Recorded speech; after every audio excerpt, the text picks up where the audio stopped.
Je l'ai découvert parce que j'ai regardé une vidéo de Natacha Ray qui parle de Jean-Michel Trogneux.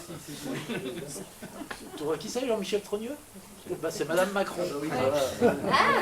Donc elle a fait trois ans d'enquête sur Brigitte Macron, qui est en fait n'est pas une femme à l'origine. Et en fait, elle s'est fait emmener au poste, etc., garde à vue et tout ça. Et donc elle dit, moi je comprends pas, il y a une vidéo qui tourne sur YouTube depuis des années, avec un jeune qui dit qu'il s'est enfanté le président. Et lui, il n'a pas de souci, la vidéo marche, tourne toujours.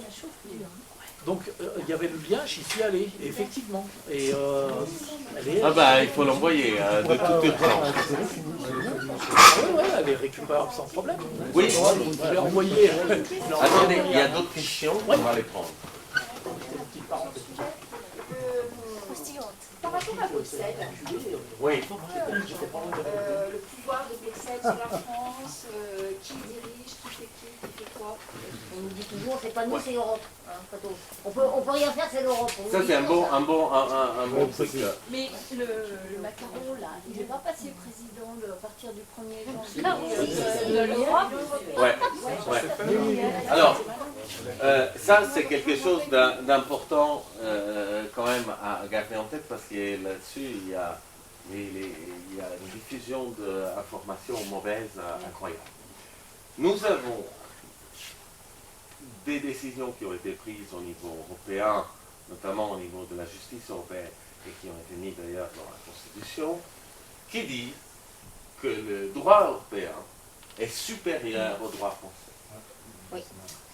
Mais, attention, il est supérieur au droit ordinaire français. En revanche, il n'est pas supérieur au droit constitutionnel français, qui est le droit qui est le plus haut de tous. Ça veut dire... Quand on regarde le journal officiel, quand on y a accès, on n'a pas accès à tout d'ailleurs, en passant, mais quand on regarde le journal officiel, quelle est la valeur du journal officiel? C'est la loi sur laquelle on peut se baser, nous, en tant que citoyens? Non, parce que, en fait, oui, jusqu'à preuve du contraire, c'est-à-dire qu'il y aura toujours la possibilité de quelqu'un qui dit, en fait, ça va en contradiction avec le droit européen. Je saisis la Cour européenne des droits de l'homme, de la Cour européenne, et là, si la Cour européenne dit oui, il y a contradiction, le droit français s'efface automatiquement. Donc en fait, ça vaut jusqu'à preuve du contraire, il doit être congruent avec le droit européen. Et le droit européen doit être congruent avec la Constitution des États nationaux, donc avec la Constitution française. Si donc il y a une loi européenne qui est contredite par notre Constitution, l'Europe va nous dire changer la Constitution. Ils l'ont fait aux Polonais. Et si nous on dit non, c'est la Constitution qui vaut et le droit européen qui ne vaut pas. Okay? Ce qui veut dire que certaines décisions qui vont contre l'Europe, toutes les décisions qui vont contre l'Europe, peuvent être prises de façon unilatérale à condition de les mettre dans la Constitution. Donc d'où le RIC constituant, etc., parce qu'il est au-dessus en fait. Donc, actuellement, qui c'est qui peut changer la Constitution? Actuellement, c'est que pour changer, il faut toujours, comme moi, ces systèmes, c'est toujours comme on a dit tout à l'heure, qui peut proposer des changements et qui peut les accepter ou les refuser. C'est toujours ces deux questions. Il y a qui propose, qui dispose. Donc qui peut proposer, donc le gouvernement et les parlementaires, et qui peut accepter, alors soit la majorité simple de l'Assemblée, du Parlement et un référendum, soit les 2/3 des sénateurs et des députés mis ensemble. En congrès. Ouais. Non, pas les 2/3, les 3/5. 3/5 du congrès. Donc c'est-à-dire que si les 3/5 acceptent, on n'est même pas obligé de passer par un référendum. C'est ça, c'est pour 2008, 2005, 2008. Pourquoi on n'a pas revoté? Parce que les 3/5 étaient d'accord.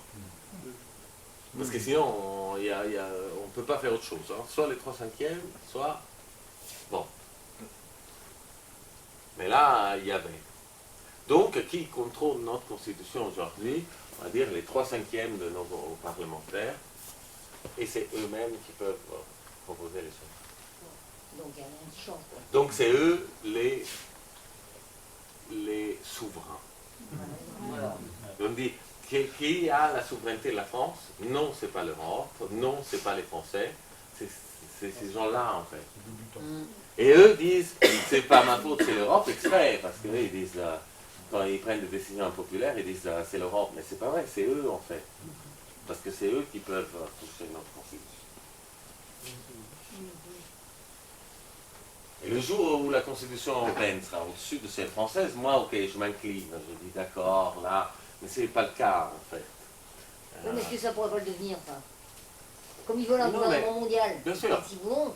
Bien sûr, ça peut le devenir, mais d'ici là, on aura quand même gagné. Donc, On sera en Savoie, déjà. déjà.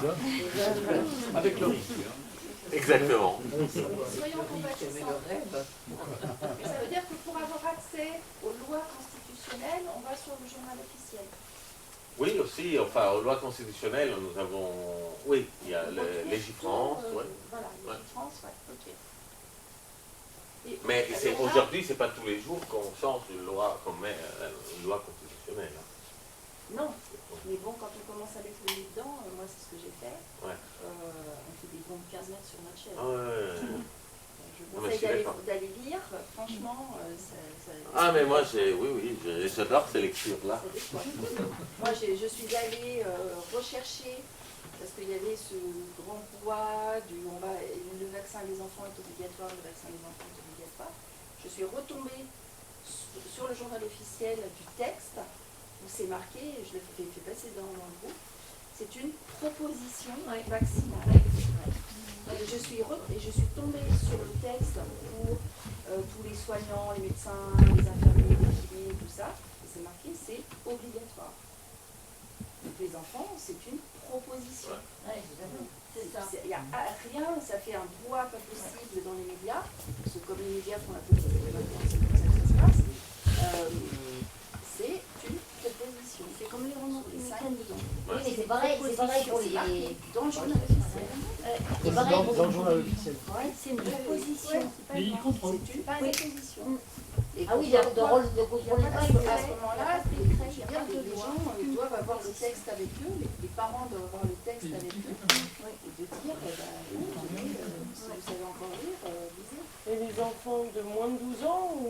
Les 5-12, là, la tranche qui est... Oui, mais pour les plus de 12 ans, c'est écrit quoi exactement? Je sais pas, Ça doit être obligatoire. Mais non, je pense que c'est pas obligatoire du tout.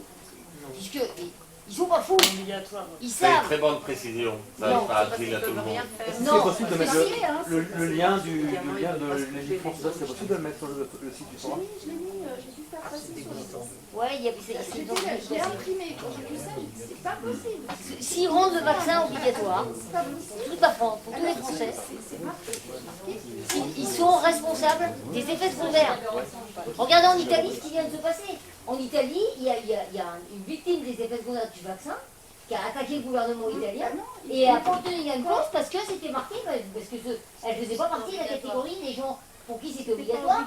Sauf qu'en Italie, s'il n'y a pas le pass vaccinal, tu ne peux pas C'est aller la même chose en travailler. France. Mais il n'empêche que par rapport au vaccin, Mais n'empêche elle a porté, c'est mais pareil. non, c'est même pas ça. C'est que quand vous vous faites vacciner, vous signez une décharge. Non, C'est-à-dire que vous donnez votre j'ai demandé à des gens qui Alors, s'étaient il y en fait a qui vacciner, le font, et il y en a qui la le plupart font n'ont pas. rien signé. Dans mon entourage, les gens qui sont vaccinés, ils n'ont rien signé. J'ai accompagné un monsieur d'un certain âge qui a voulu se faire vacciner. J'étais avec lui, ils lui ont fait signer une décharge. Bien marqué. Et si vous attaquez au tribunal, si vous avez des secondaires, des effets secondaires ou quoi que ce soit, en Espagne, c'est en Espagne, c'est le cas, ils ont été dégoûtés parce qu'ils ont signé une décharge. À partir du moment où tu n'as pas signé, parce que c'est ce qui Ah, se ben, passait si, pour la plupart des Et gens. ils ne vaccinent pas. C'est différent. Mais si, parce que j'ai demandé dans mon entourage, j'ai demandé à mon ex-mari qui s'est vacciné. Ouais. Il n'a jamais signé aucun papier.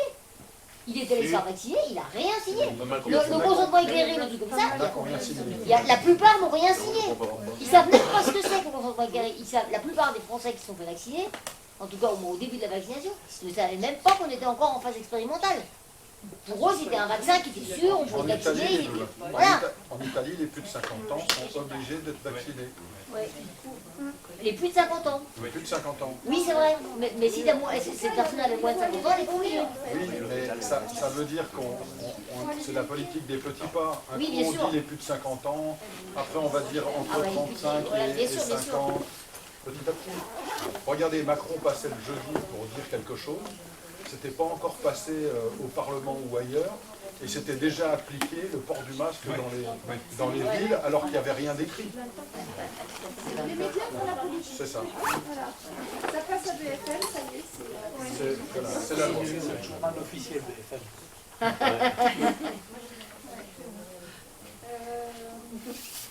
Donc là, il y a eu une réunion là, qui a été intéressante où tous les candidats pour la liberté de notre pouvoir citoyen, la réunion, Clara avait été invitée.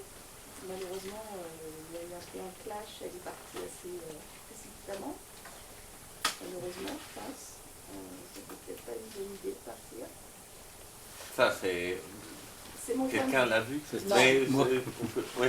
C'est très long, hein. Oui, c'est long. C'est long. Et le son était C'est-à-dire, pourri. j'ai vu que si tu as vu le clash, c'est que... Alors moi, T'es quand j'ai même pas vu parti le flash, au moins j'ai 3 vu heures. elle a envoyé un mail, moi j'ai adhéré, et elle a fait passer un mail en donnant l'information de pourquoi elle était partie. Un mail ou sur Facebook, je sais pas. Ah, voilà. Et je crois que le clash, personne ne nous en a parlé, parce que c'était très long, et donc Ils sont endormis tout avant. le monde s'est endormi avant. C'était très long. Ouais. Personne n'a remarqué, sauf certains qui vont dire quand même, je suis en désaccord avec ce que vous avez fait hier. Ah bon, et pourquoi? Ah oui, quand même, il ne fallait pas y aller. Ah bah si, Ah, forcément. bah oui, on est d'accord. C'est bien. Bah, il y a les deux problèmes là-dedans. On a des situations dans lesquelles, parce que vous ne les connaissez pas, les gens de l'Alliance éco-citoyenne, vous les Mais connaissez? les temps de parole avaient été Bon, c'était prévus et pour nous. décidés entre l'AEC et entre l'Alliance et les différents candidats au préalable, j'imagine, non? Non. Non. Mais quand elle parle de ses choix, des 5 questions auxquelles elle, Ils ont envoyé des choix. ouais, elle Alors, remplit ses choix. l'Alliance C'est quoi, éco-citoyenne, alors, c'est quoi ça veut c'est dire tous des gens, disons que dans cette époque-là de l'année décembre, février, il y a des groupes qui se développent dont l'objectif, c'est réunir l'ensemble des candidats pour en choisir un. Il y a une espèce de truc comme ça. Avant, il y a la période où les gens veulent faire une primaire, la période où les gens veulent être candidats, puis il y a la période où les gens veulent réunir les candidats. Et donc, C'est plutôt une bonne idée. et c'est une bonne idée. Donc, un groupe qui fait ça, c'est les maires résistants, par exemple. Nous, on adore, eux, c'est... Bah, ils ont un certain pouvoir. Oui, oui. Nous, Non, mais ils Voilà. sont nombreux. Bah, il va falloir. pour l'instant, pas des masses. Mais ils ont un certain écho, donc ils pourraient monter... Ouais. En tout cas, nous, très bonne relation. Et puis, il y a l'Alliance éco-citoyenne dans laquelle c'est composé par 3 personnes à la base. Un s'appelle Governatori, vous connaissez, c'est un type, un millionnaire qui s'est présenté à la primaire écolo, et puis ayant reçu 3%, il a commencé à lancer des mouvements citoyens, un politicard, mais typique. À côté, il y a un certain Jérémy Clément, qui est un aspirant politicard. Et le troisième, c'est Olive, qui est un présentateur, voilà, youtubeur, sympa peut-être. Je connais peu, mais on a l'air plutôt. Donc, ces trois-là ont fait ont voulu faire ces 30 alliances comme ça pour mettre